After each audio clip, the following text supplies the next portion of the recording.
Hi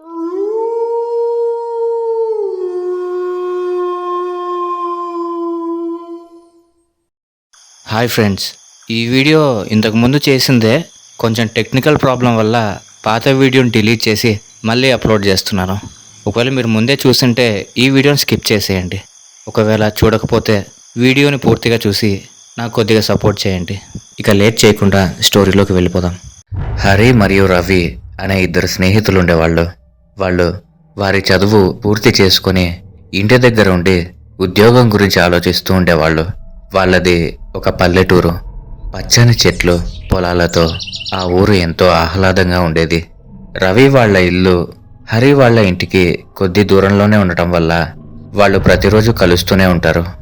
Ravi వాళ్ళది హరి వాళ్ళ కన్నా పేద కుటుంబం. హరి వాళ్ళ నాన్నగారు పెద్ద వ్యాపారం చేస్తూ ఉంటే రవి వాళ్ళ నాన్నగారు వేరే వాళ్ళ పొలంలో రోజు కూలీగా పని చేస్తూ కుటుంబాన్ని పోషించేవాడు. అనుకోకుండా రవి నాన్నగారు అనారోగ్యంతో మంచానికి పరిమితమయ్యారు. ఇప్పుడు కుటుంబ బాధ్యత మొత్తం రవి మీద పడింది. రవికి ఉద్యోగం లేనందువల్ల రవి వాళ్ళ అమ్మగారు ఆ ఊరిలో ఉన్న గొప్పింటిలో పాచి పని చేస్తూ కొంతవరకు కుటుంబాన్ని పోషిస్తూ వచ్చారు. కొన్ని రోజుల తర్వాత రవి వాళ్ళ నాన్నగారికి అనారోగ్యం ఎక్కువైంది. దానివల్ల అతన్ని పట్నంలో ఉన్న ప్రభుత్వ ఆసుపత్రిలో చేర్చారు. అక్కడ అతని పరిస్థితి చూసిన వైద్యులు ప్రైవేటు ఆసుపత్రిలో చేర్చమని చెప్పారు. వారు అలాగే చేశారు.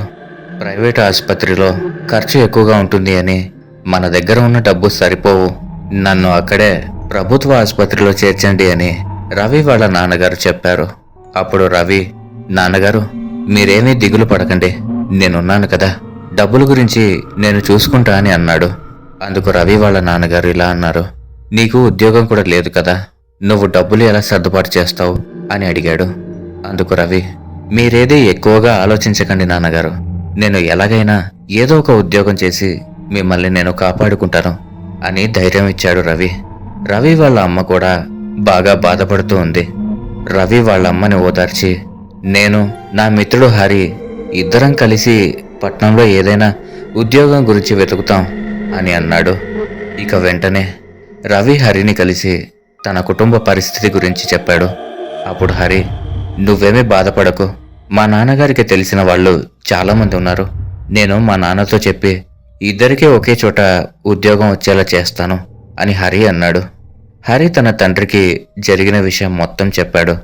హరి వాళ్ళ నాన్నగారు హరితో, నేను నీకు ముందుగానే ఉద్యోగం చూశాను, మంచి జీతం కూడా ఇస్తారు అక్కడ, అది కూడా ఓ పెద్ద కంపెనీ అని చెప్పాడు.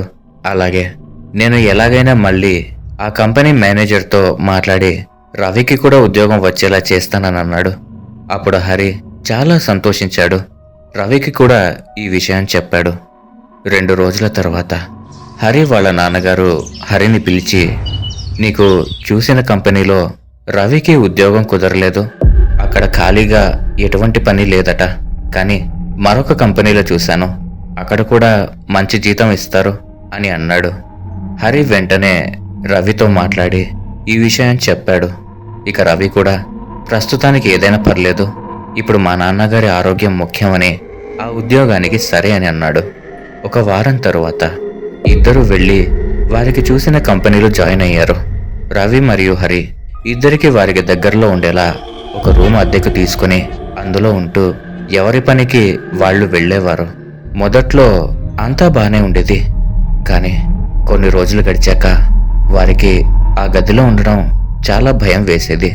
ఎందుకంటే వారికి రోజు ఏవో భయంకరమైన శబ్దాలు వినిపిస్తూ ఉండేవి. మొదట్లో వారు ఉద్యోగానికి వెళ్తూ ఆ శబ్దాల గురించి పెద్దగా పట్టించుకోలేదు, కానీ ఇప్పుడు ఆ శబ్దాలు ఎక్కువ అవడం వల్ల వారికి చాలానే భయం వేసేది. ఆ శబ్దాలు ఎక్కడి నుండి వస్తున్నాయా అని ఇంటి చుట్టుపక్కల చూడగా వారికప్పుడే ఒక విషయం తెలిసింది. వాళ్ళ ఇంటికి దగ్గరలోనే ఒక శ్మశానం ఉంది. వారు రోజు వింటున్న శబ్దాలు ఆ శ్మశానంలో నుంచి వస్తున్నవే అని తెలుసుకుని భయపడ్డారు. అక్కడ దెయ్యాలు ఉండడం వల్ల ఆ శబ్దాలు వస్తున్నాయని వారు బాగా భయపడేవారు. కానీ ఒకరోజు రవి ఎందుకో ఆ శబ్దాలు దయ్యాలు చేసే శబ్దాలు లాగా అనిపించలేదు. ఎందుకంటే శబ్దాలు రోజూ ఒకేలా వినిపిస్తున్నాయి. ఆ శబ్దాల వల్ల చుట్టుపక్కల ఉండే జనాలు కూడా భయపడేవారు. కొంతమంది దెయ్యాలు నిజంగానే ఉన్నాయని భయపడి అక్కడ నుంచి ఇల్లు ఖాళీ చేసి వేరే చోటికి వెళ్ళిపోయారు. రవికి ఎలాగైనా ఆ శబ్దాలు ఎక్కడ నుంచి వస్తున్నాయో తెలుసుకోవాలని ప్రతిరోజు అనిపించేది. అలా ఆలోచిస్తూ ఉండగా ఒకరోజు రవి వాళ్ళ అమ్మగారు, మీ నాన్నగారికి ఆరోగ్యం ఎక్కువగా పాడైంది, నువ్వు త్వరగా రా బాబు అని ఉత్తరం రాసి రవికి పంపింది. రవి ఆ ఉత్తరం చదివి తను పని చేస్తున్న కంపెనీలో ఒక వారం రోజులకు సెలవు తీసుకుని ఆసుపత్రికి వెళ్ళాడు. రవి అక్కడ వైద్య సిబ్బందితో మాట్లాడాడు. వారు రవితో, మీ నాన్నగారికి ఆరోగ్యం ఎక్కువగా పాడైంది బాబు, వెంటనే ఆపరేషన్ చేయాలి, అందుకు కావలసిన డబ్బు ఏర్పాటు చేసుకోండి అని అన్నారు. రవి తన నాన్నగారిని ఒకసారి దూరం నుంచి చూసి అక్కడి నుండి వెళ్ళిపోయాడు. ఎందుకంటే వాళ్ళ నాన్నగారిని ఐసీయూలో ఉంచారు. అది చూసి రవి తట్టుకోలేక అక్కడి నుండి వెళ్ళిపోయాడు. రవి ఇక్కడ ఉన్న పరిస్థితిని హరికి మొత్తం చెప్పాడు. హరి రవితో, నువ్వేమీ కంగారు పడొద్దురా, మీ నాన్నగారికి ఏమీ కాదు అని రవికి కొంచెం ధైర్యం చెప్పాడు. ఇక రవి కూడా, నువ్వు ఒక్కడివే ఉన్నావు కదరా, బయట నుంచి వచ్చే శబ్దాలకు భయపడకు, నువ్వు కూడా ధైర్యంగా ఉండు, నువ్వు ధైర్యంగా ఉంటే ఎటువంటి దెయ్యాలు నిన్ను ఏమీ చేయలేవు అని అన్నాడు. అందుకు హరి రవితో, నాకేం పర్వాలేదు, నువ్వు జాగ్రత్త అని మనసులో భయపడుతూనే అన్నాడు. ఇక రవి 2 రోజుల పాటు వాళ్ళ అమ్మగారితో ఉండి తనకు ధైర్యం చెప్పి తిరిగి మళ్ళీ ఆఫీస్కి వెళ్ళాడు. ఆఫీసులో చైర్మన్కి విషయం చెప్పి కొంత డబ్బు తన తండ్రి ఆపరేషన్ కోసం అడ్వాన్స్గా ఇవ్వమని కోరాడు. అందుకు ఆ చైర్మన్, చూడు రవి, నువ్వు ఇక్కడ చేరి కొన్ని రోజులు కూడా కాలేదు, కాబట్టి కంపెనీ రూల్స్ ప్రకారం నేను నీకు అప్పుడే ఎటువంటి అడ్వాన్స్ ఇవ్వలేను, నీకు ఇవ్వాలని ఉన్నా నేనిప్పుడు ఎటువంటి సాయం చేయలేను, సారీ రవి అని అన్నాడు. అందుకు రవి చేసేదేమీ లేక హరితో జరిగిన విషయం మొత్తం చెప్పాడు. హరి అందుకు రవితో, ఏరా, ముందుగా నాతో చెప్పకుండా ఆఫీస్లో ఎందుకు అడిగావు? నేను నీ ఫ్రెండ్ని కాదా? నేను నీకు డబ్బు సాయం చేయలేను అనుకున్నావా అని చెప్పి వెంటనే హరి తన నాన్నగారితో మాట్లాడి రవి వాళ్ళ నాన్నగారి ఆపరేషన్కి కావలసిన డబ్బును ఏర్పాటు చేశాడు. అందుకు రవి హరికి థ్యాంక్స్ చెప్పాడు. అందుకు హరి, మనలో మనకు కృతజ్ఞతలు, ఇలాంటి మాటలు ఎందుకు, ఇంకెప్పుడు ఇలాంటివి చెప్పి నన్ను బయటివాడిలా చూడొద్దు అని అన్నాడు. అందుకు రవి, సరే హరి, ఇంకెప్పుడు అలా అనను అని అన్నాడు. రవి నాన్నగారికి ఆపరేషన్ చేశారు. అతని ఆరోగ్యం కొన్ని రోజుల్లోనే బాగైంది. రవి వాళ్ళ నాన్నగారు తిరిగి మామూలు మనిషి అయ్యి బాగా నడుస్తూ ఉత్సాహంగా ఉన్నారు. ఇక వారు హాస్పిటల్ నుంచి డిశ్చార్జ్ అయ్యి వాళ్ళ ఊరికి వెళ్ళిపోయారు. రవి వాళ్ళ నాన్నగారు ఒక వారం రోజుల పాటు ఇంటి దగ్గర విశ్రాంతి తీసుకుని మళ్ళీ పొలంలో కూలి పనికి వెళ్ళాడు. ఇక రవి వాళ్ళ అమ్మగారు ఇంటి దగ్గర ఉండి ఇంటి పనులు చూసుకుంటూ ఉంది. రవి ఇప్పుడు సంతోషంగా పట్నంలో తన రూముకు వెళ్ళి ఉద్యోగం చేసుకుంటూ ఉన్నాడు. రవి మరియు హరి ఇద్దరు వారి ఉద్యోగాలలో నిమగ్నమయ్యారు. రవి ప్రతిరోజు ఆ శబ్దాల గురించి ఆలోచిస్తూనే పడుకునేవాడు. ఒకరోజు రాత్రి వాటి గురించి ఎలాగైనా తెలుసుకోవాలని అనుకున్నాడు.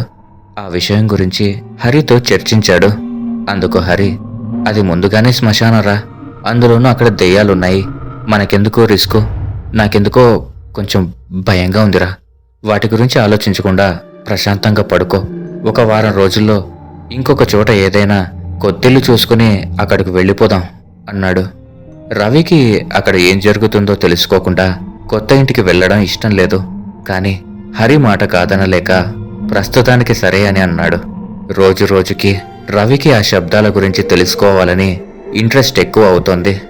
ఒకరోజు రాత్రి హరి నిద్రపోతున్న సమయంలో రవి ఒక్కడే శ్మశానం వైపు వెళ్ళాడు. రవి మనసులో చాలా భయపడుతూనే మెల్లగా శ్మశానం లోపలికి అడుగుపెట్టాడు.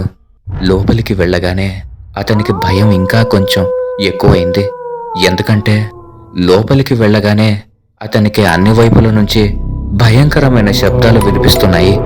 అటూ ఇటూ తిరుగుతూ అక్కడ మొత్తం చూశాడు. కానీ చుట్టుపక్కల అతనికి ఎవరూ కనపడలేదు. అయినా అతనికి శబ్దాలు మాత్రం ఆగకుండా వినపడుతూనే ఉన్నాయి. రవి భయపడుతూనే మెల్లగా ఇంకొంచెం లోపలికి వెళ్ళడం మొదలు పెట్టాడు. ఇంతలో సడన్గా రవి మీద ఎవరో చెయ్యి వేసినట్టు అనిపించింది. అంతే, రవి ఒక్కసారిగా షాక్ అయ్యాడు. టెన్షన్తో చెమటలు పడుతున్నాయి. అతని గుండె వేగంగా కొట్టుకోవడం మొదలైంది. అతను భయంతో మెల్లగా వెనక్కి తిరిగి చూశాడు. కానీ అక్కడ ఎవరూ లేరు. ఏమీ కనపడలేదు. రవికి కొంచెం దూరంలో తెల్లగా ఏదో ఒక ఆకారం కనపడింది. అక్కడ ఎవరో ఉన్నట్టు అనిపించింది. అదేమిటో చూద్దామని అటువైపు భయంతో మెల్లగా అడుగులు వేసుకుంటూ వెళ్తున్నాడు. అలా వెళ్తూ ఉండగా రవిని ఎవరో పిలిచినట్టు అనిపించింది.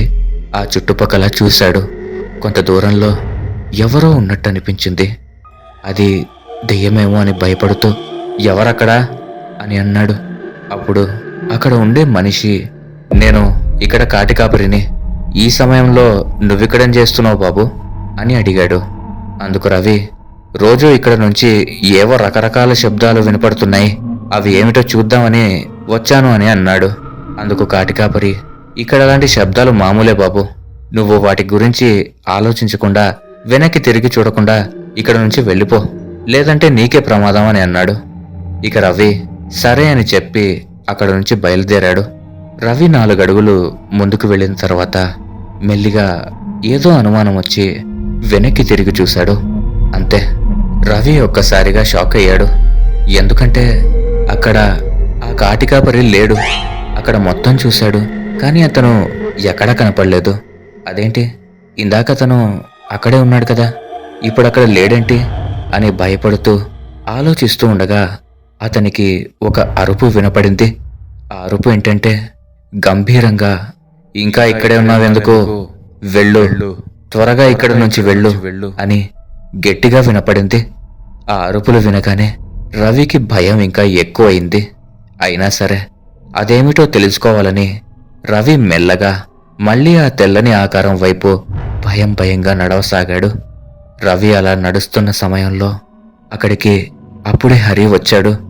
రవిని చూసిన హరికి ఒక్కసారిగా వెన్నులో వణుకు పుట్టింది.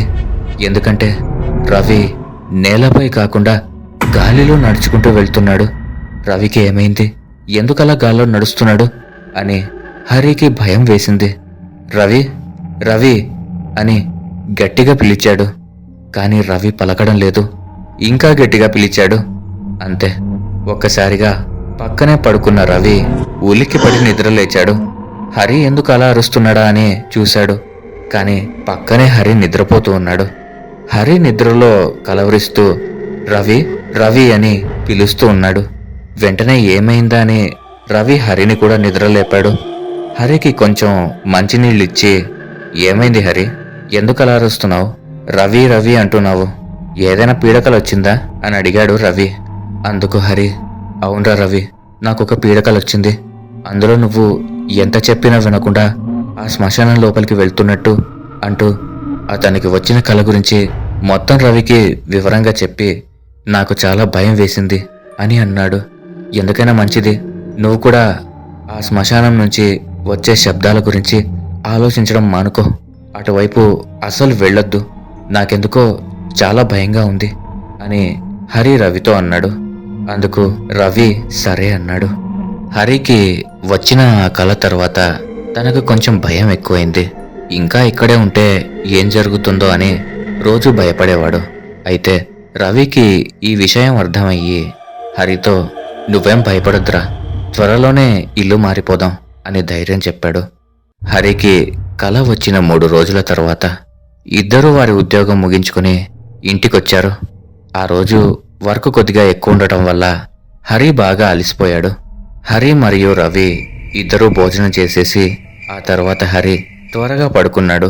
హరికి కొంచెం అలసటగా ఉండడం వల్ల వెంటనే నిద్రలోకి జారుకున్నాడు. కానీ రవికి మాత్రం నిద్ర పట్టడం లేదు. హరి బాగా నిద్రపోతున్న సమయంలో రవి ఒక్కడే ఒంటరిగా ఆ శబ్దాలు వస్తున్న శ్మశానం వైపు వెళ్లాలని నిర్ణయం తీసుకున్నాడు.